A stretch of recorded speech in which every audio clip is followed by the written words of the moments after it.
Start the beat.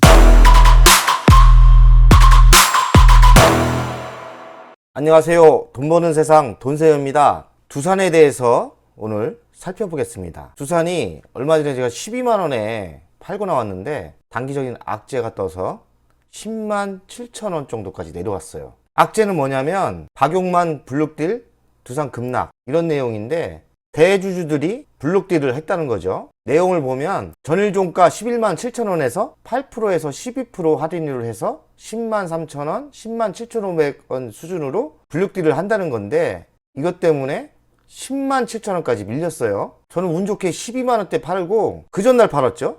다시 내려오길래 제가 생각하기에는 장기적인 악재는 아니고 단기적인 악재이기 때문에 저는 기회라 생각하고 매수를 시작했습니다. 그냥 시간이 지나면 저절로 해결될 악재라고 생각을 한 거죠. 지금도 저는 변함이 없고요. 물론 지금 이틀이 지났는데 급반등은 없었지만 더 이상 빠지고 있지는 않고 있어요. 두산, LG가 방식 따르나 박용만 부자 지분까지 판 배경은 장자 승계 LG 차기 회장 선임 시 아버지 형제들 떠난다. 박용만 전 두산 회장 두 아들과 지분 정리의 눈길. 이게 뭐냐면 제가 LG를 나왔지 않습니까? LG 퇴사 3년차인데 LG는 유교 집안입니다. 그래서 장자 원칙을 따르고요. 장자가 그 회사를 인수하면 그 형제 레벨들이 다 조금씩 회사를 조금 떼어가지고 나갑니다. 독립을 하는 거죠. 그리고 장자에게 확실한 경영권을 넘겨주는 거예요. 요번도 LG에서는 작은아버지가 LX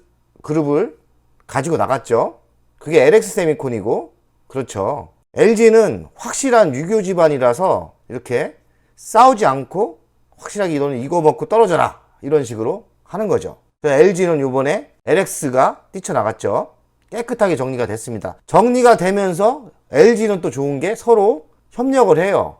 싸우고 그런 게 없어요. 그래서 LX 세미콘이 LG한테 수주를 계속 받을 수 있는 거죠. 그러니 두산도 박용만 부자가 지분을 팔았다고 해서 단기적인 악재고 할인율을 한 8%에서 12% 받은 것만 악재인데 지금 가격은 그만큼 내려왔어요.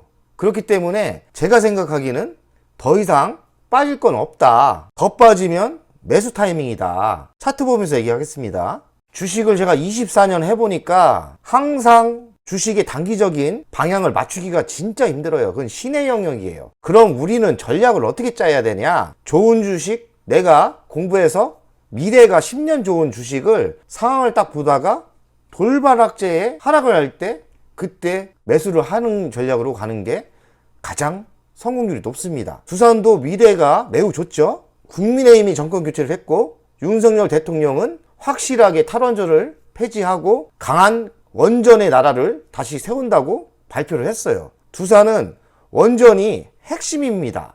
근데 생각보다 지금 윤석열 당선 이후 주식이 좀 13만원까지 갔다가 이런 돌발적인 악재 때문에 10만 7,500원까지 내려왔어요. 그럼 어떻게 해야 되나요? 저희는 이런 때 쫄지 마시고 더 집중 매수하는 게 정답이겠죠. 두산중공업이 두산 에너빌리티로 사명을 바꾼답니다. 그 이유는 친환경 에너지 회사라는 이미지로 가고 싶은 거죠. 제가 생각하긴 그래요. 그래서 SMR, 해상풍력 앞세워 에너지 기업으로 확실하게 변신하겠다. 신재생 에너지 기업인 거죠. 친환경 에너지 회사라고 보면 됩니다. 보면은 문 정부의 탈원전 정책이 폐기될 가능성이 높아지는 게 아니죠. 100% 됩니다. 지도자는 주관이 있어야 된다고 생각합니다. 고집과 주관. 부정적으로 보는 사람들은 고집쟁이. 긍정적으로 보는 사람은 주관이 뚜렷한 사람. 저는 주관이 뚜렷한 윤석열 대통령이라고 생각을 합니다. 긍정적인 거죠, 저도. 이렇게 기업이 사명을 바꾸는 거는 의미하는 게 있습니다. 한마디로 변화와 미래를 선도해서 간다는 생각을 하시면 됩니다. 그렇기 때문에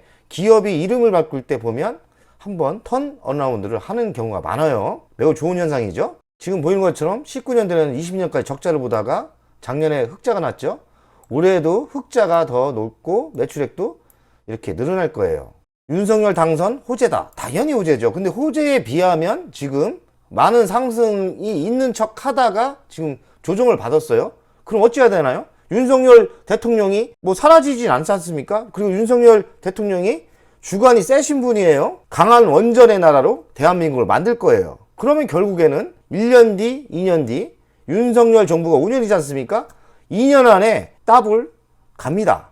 큰 상승을 간다는 거죠. 문재인 정부가 5년간 평균 70%대 초반에 원전 가동률을 했어요. 근데 윤석열 후보는 85% 수준까지 높일 예정이다. 그리고 신원전 하겠죠. SMR 원전 다시 살릴 거고요. 여기 나오네요. 차세대 원전으로 꼽히는 SMR 소형 모듈 원전 사업에도 탄력이 붙을 전망이다. 대한민국이 소형 모듈 원전 SMR을 세계 최초로 설계를 했습니다. 그 회사가 두산중공업이고요. SMR이 아마도 원전의 핵심 사업이 될 겁니다. 그렇기 때문에 두산중공업과 두산은 매우 미래가 밝아요. 재정적 지원을 아끼지 않겠다고 밝혔다.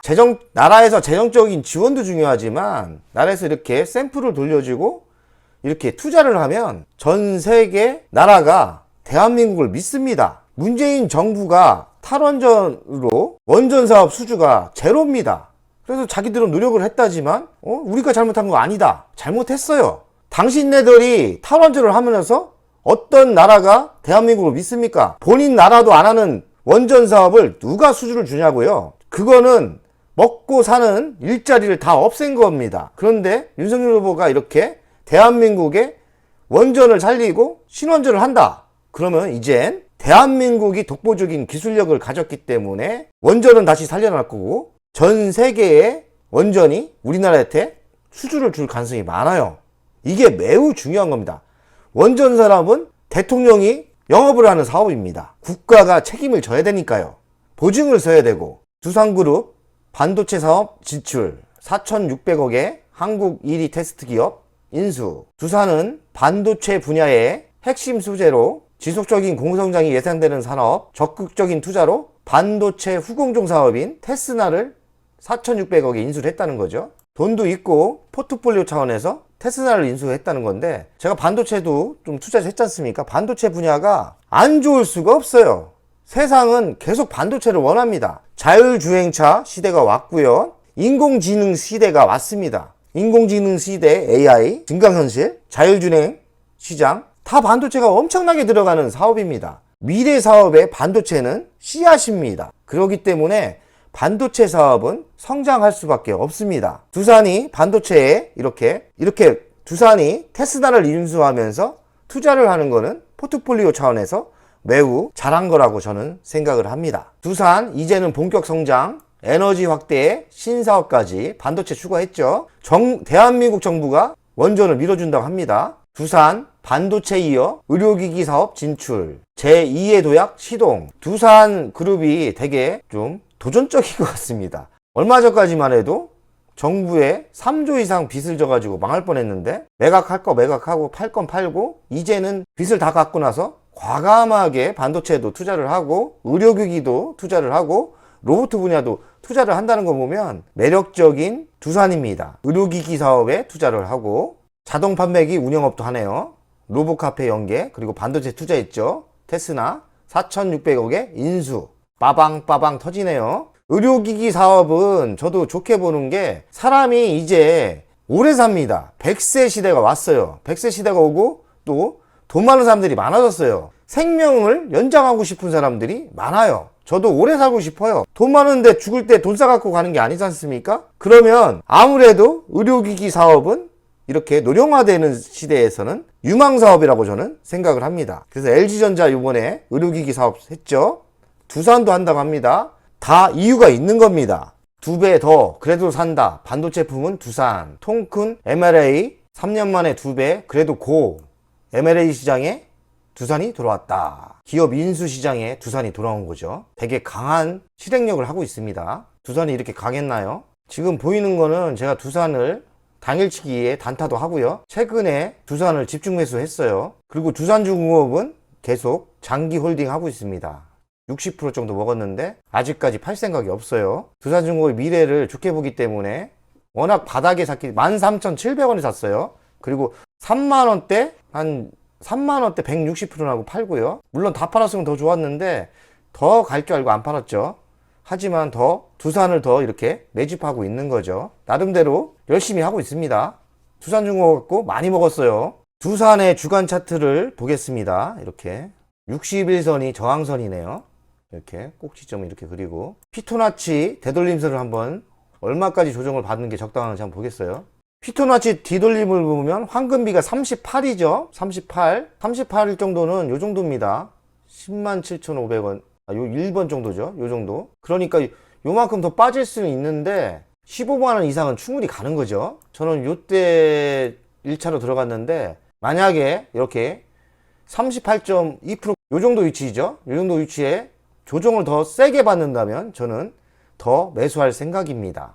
지금 돌발악재 때문에 이만큼 빠졌는데요. 장기적으로는 이렇게 갈 가능성이 많죠. 두산을 재무 분석하겠습니다. 시가총액은 1조 7,763억 나옵니다. 부채 비율은 작년에 290에서 206%로 대폭 개선됐습니다. 이 뜻은 뭐냐면 돈을 벌어서 빚을 갚았다는 거죠. PER은 적자였기 때문에 0%였는데 11.93%로 개선이 됐습니다. 유보율은 현금이 있다는 거죠. 1818%에서 2186으로 현금이 많이 늘었어요. 영업이익은 2750억에서 9588억 대폭 증가했죠. 영업이익률은 1.62에서 7.16%로 개선됐어요. ROE는 마이너스 34에서 11%로 개선 중입니다. 배당은 올해 많이 주진 않았어요. 2,000원 줬어요. 1.8%예요. 하지만 이 두산이 끼가 있습니다. 배당에도 19년도에는 5,200원까지 줬어요. 그럼 한 4% 정도 배당이 되는 거죠. 끼가 있는 회사입니다. 두산은 돈만 많이 벌면 배당 많이 줄 것 같아요. 두산을 돈세형 스타일로 가치평가를 해보겠습니다. 시가총액은 1.7763조, 영업이익은 9,588억 나옵니다. ROE는 11%, 11배를 곱했어요. 그러면 10조 5,468억이 적정합니다. 한마디로 5배 갈 수 있는 지금 저평가 상태죠. 적정가는 한 53만원 정도 나와요. 이렇게 대한민국의 지주회사가 싸긴 싸요. 그 이유는 저도 모른다고 했죠. 근데 두산이 지주사지만 진짜 싸요. 그리고 한 400%, 500% 갈 수 있는 여력이 있어요. 이렇게 가치평가에서는. 미래 사업이 뭐 있냐? 미래 먹거리, 수소 있고요. 소형원전 SMR. 제가 이거 공부 많이 했는데 앞으로의 시대는 소형원전 SMR 시대가 열립니다. 그리고 이쪽이 매출이 전 세계적으로 엄청난 매출이 생길 거예요. 근데 두산중공업이 여기서 실력이 있어요. 만약에 윤석열 대통령이 적극적인 지원을 해주면 엄청난 수주를 해외 수만 가면서 엄청난 수주를 받아올 가능성이 많아요. 윤석열 후보 주관 있으시죠? 그리고 신규 사업으로 반도체 후공정을 인수했죠. 그리고 로봇 사업도 합니다. 친환경 에너지 풍력도 하고 있고요. 이렇기 때문에 두산은 지금 여기서 더 빠질 수는 있지만 아까 차트 분석처럼 더 하락할 수도 있어요. 그건 아무도 몰라요.